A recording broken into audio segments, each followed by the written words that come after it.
अस्सलाम वालेकुम व्यूवर्स, आप देख रहे हैं मेरा YouTube channel hot and chilli. उम्मीद है सब खैरियत से होंगे, ठीक ठाक होंगे। आज हमारे किचन में बनने लगा है बहुत ही मज़ेदार क्विक एंड ईजी आलू गोश्त। ईद बकरा ईद आने वाली, तो उस हवाले से आज मैं आलू गोश्त की जो रेसिपी है आपके साथ शेयर करूँगी, जो बहुत जल्दी से बन जाती है। तो चलते हैं जी किचन में। सबसे पहले जी मटन का गोश्त है जी, और यहाँ पे जो आलू हैं ये भी मैंने छीलने हैं। तो सबसे पहले मैंने सोचा गोश्त चूल्हे पे चढ़ा देते, फिर बाकी काम करते रहेंगे। गोश्त फ्रीज़र का था, तो ये आधा किलो के करीब मेरे पास गोश्त है मटन का। 2 से 3 टमाटर हैं दरमियाने साइज़ के, 2 प्याज हैं दरमियाने से, इनको भी इस तरीके से कट कर लें। अदरक लहसुन का पेस्ट है, ये स्पाइसेस है इसके, नमक मिर्च हल्दी और एक चुटकी नहीं अजवाइन नहीं है, कलौंजी सॉरी। तो ये स्पाइसेस है, ये सब हमने सबसे पहले क्या करना है जी, प्रेशर में मैं पकाती हूँ ताकि फटाफट गर्मी है तो जल्दी से ये खाना तैयार हो जाए। गोश्त डाल दिए जी हमने प्रेशर कुकर में। प्याज टमाटर भी हमने काट के इसके अंदर शामिल कर दिया। अदरक लहसुन का पेस्ट है, थोड़ा सा पानी डाल के मैंने रखा हुआ था, तो ये भी हमने इसके अंदर कर दिया जी शामिल। नमक मिर्च हल्दी और कलौंजी ये भी हमने इसमें शामिल कर दी है।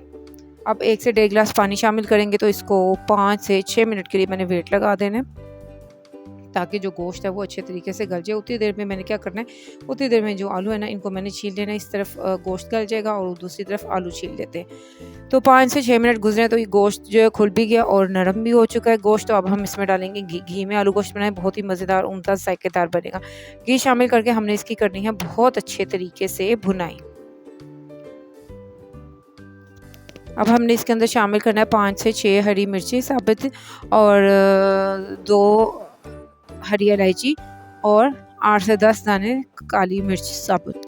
ठीक है, ये देख लीजिए, ये तमाम अज्जा हैं। 3 अज्जा हैं, हरी मिर्चें हैं, इलायची है ग्रीन वाली और काली मिर्चें। साथ ही मैंने आलू डाल दिए। अभी गोश्त अच्छे तरीके से मैंने भुना नहीं, मैंने सारी चीज़ें एक साथ आलू डाल के एक साथ भुनेंगे ताकि जो हमारा खाना है वो जल्दी से बन जाए।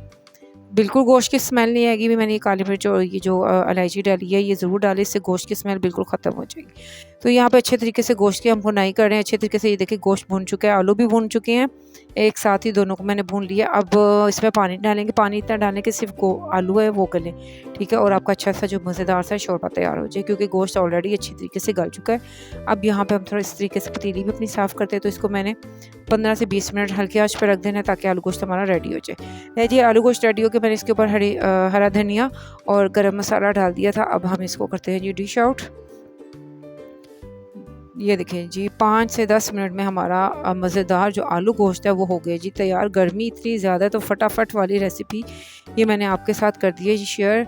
और बकरा ईद भी आने वाली है, उस हवाले से बहुत ही आपके लिए यूज़फुल वीडियो होगी, तो इसको लाइक शेयर और सब्सक्राइब कर लीजिए मेरे चैनल को। और अपना रखिए जी बहुत सारा ख्याल। मुझे दीजिए इजाज़त, अल्लाह हाफिज़।